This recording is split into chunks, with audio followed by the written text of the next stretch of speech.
Hey there! Today we're going to learn 20 slang words that Americans use every day. Now, before we get started, if you're new here and want more English lessons like this one, make sure you subscribe so you don't miss any new videos. Now let's learn some new slang. Number 1, cool.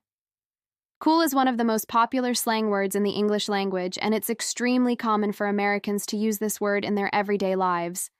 This word has many different meanings, but the most common meaning is great or impressive. For example, if you watch a great movie, you can say, "Wow, that movie was so cool." And when you use this sentence, you're saying that the movie was very good. Another way to use this word is to describe something that's impressive. For example, if your friend shows you a new magic trick and you're impressed, you can say, "Whoa, that's so cool." In this sentence, you're telling your friend that what he or she did is impressive. Cool is a very common slang word that you hear all the time. It's usually used in very casual situations with friends and family. Number 2, hang out. To hang out means to spend time with someone, usually in a casual social setting. To hang out is a very common thing that people do on weekends and after school. You can ask your friends, "What are you doing this weekend? Want to hang out?" This is an easy way to invite your friends to do something together. If you want to be even more casual, you can say, "Hey, want to hang?" This is another way to ask your friends to go somewhere with you.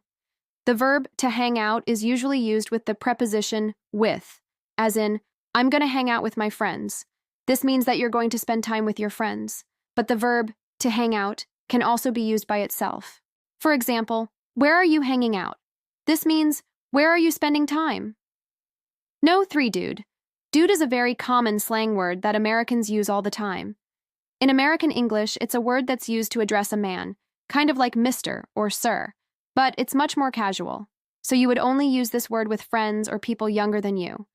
The word dude can also mean friend, as in, "What's up, dude?" This is a friendly greeting that you can use with a friend.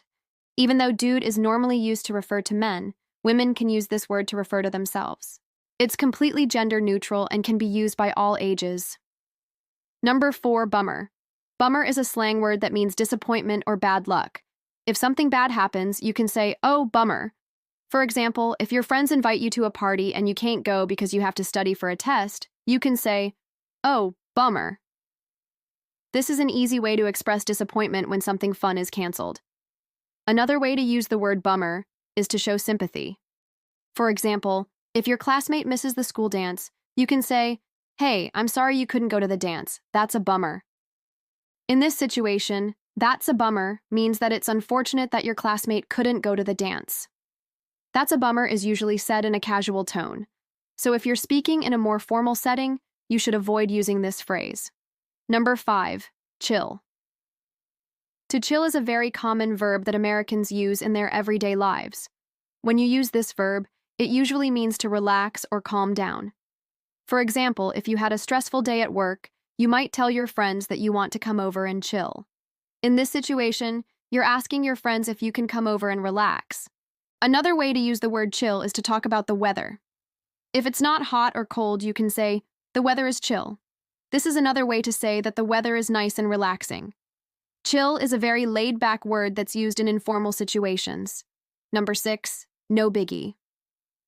No biggie is a casual way of saying no problem. For example, if your friend is late to class and you tell them, "It's okay, no big deal," you're telling them that you don't mind that they're late.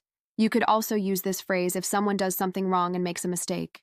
For example, if you accidentally break your friend's phone, you can say, "I'm sorry, no biggie, I'll pay for a new one."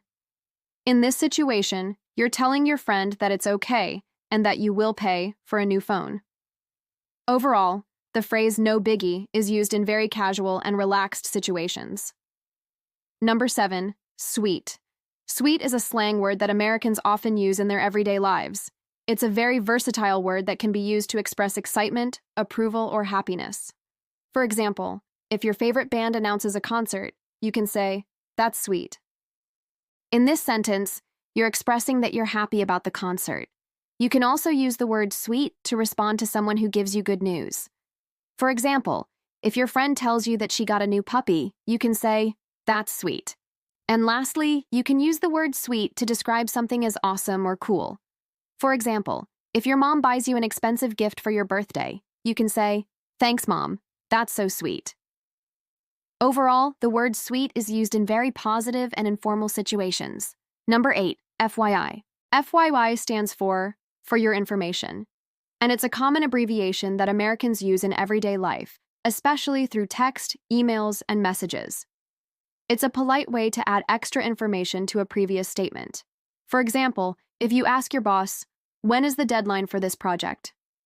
Your boss might respond with, "FYI, the deadline is next week." In this message, your boss is providing you with extra information. So instead of writing FYI, you could simply write information. But FYI is a very common abbreviation that Americans use all the time. Number 9, cram.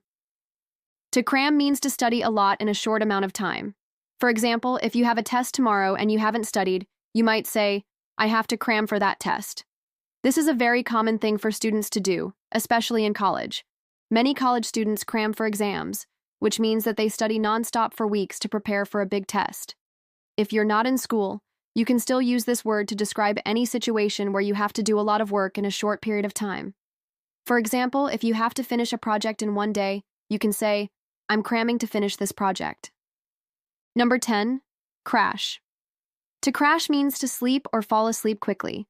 For example, if you're exhausted after a long day of work, you might go home and crash. This is a very casual way to talk about sleeping. Another way to use the word crash is to talk about parties. If you go to a really fun party and you're having a great time, you might say, "I totally crashed your party." This is a funny way to say that you stayed at a party until the very end and fell asleep there. Number 11, sucks. Sucks is a casual way to say bad or unfair. For example, if it starts raining on the day of your picnic, you might say, "Man, that sucks." When you use this phrase, you're expressing that you're disappointed with the situation. However, you should avoid using this word in formal situations or when speaking to strangers. Number 12, epic. Epic is a slang word that means amazing or huge. For example, if you go to a concert with your friends and have an amazing time, you can say, "That concert was epic." This is an enthusiastic way to describe an amazing experience. Another way to use the word epic is to describe something that's huge. For example, if you see a really tall building in New York City, you can say, "Wow, that building is epic." In this sentence, you're describing how huge the building is. Number 13, bail. To bail means to leave suddenly or to cancel plans at the last minute. For example, if your friend asks you to go to the movies and you bail, this means that you left him or her hanging or that you canceled your plans. It's important to note that when you use the word bail, it has a negative tone. This is because you're leaving or canceling something without giving much notice. Number 14, hyped. If you're hyped, this means that you're excited. For example, if your favorite team is playing in the championship, you might say, "I'm so hyped for the game tonight." This is a very casual way to describe being excited about something. The word hyped is usually used with the word up, as in, "Are you hyped up for the weekend?" This is another way to ask, "Are you excited for the weekend?" Number 15, ghost. To ghost someone means to ignore them or cut off contact suddenly. For example, if you go on a date with someone and then stop answering their calls, you're ghosting them. This is a very common thing to happen in the modern world of dating, and it's usually done by people who are not interested in continuing to talk to the other person. Number 16, savage. Savage is a slang word that means bold or brutally honest. For example, if your friend says a funny and unexpected response to a stranger, you can call them a savage. This is a very trendy way to describe someone who's unapologetically themselves. The word savage is often used on social media to describe someone's funny and bold post. Number 17, low-key. Low-key means quietly or secretly. For example, if you like cheesy romantic comedies but are too embarrassed to admit it, you can say that you low-key like this genre of movies. This is a very modern and trendy way to describe something that you like but don't want everyone to know about. Number 18, high-key. High-key is the opposite of low-key. It means openly or obviously. For example, if you really want to go to a party, you might say, "I high-key want to go to that party." This is a modern slang word that means that you want to do something openly and obviously. Number 19, slay. To slay means to do something really well or to look amazing. For example, if your sister does a great job on her school project, you can say, "She totally slayed that project." This is a trendy and exciting way to describe someone doing something really well. The word slay is often used on social media to compliment someone's Instagram post. And finally, number 20, lit. Lit is a slang word that means fun, exciting, amazing. For example, if you go to a party and have a great time, you can say, "That party was lit." This is a trendy and casual way to describe a fun social event. The word lit is often used to describe concerts, parties, vacations, and other exciting events. And now it's time for you to practice what you've learned. Write a comment below and tell me, which slang word was your favorite? I'll see you next time.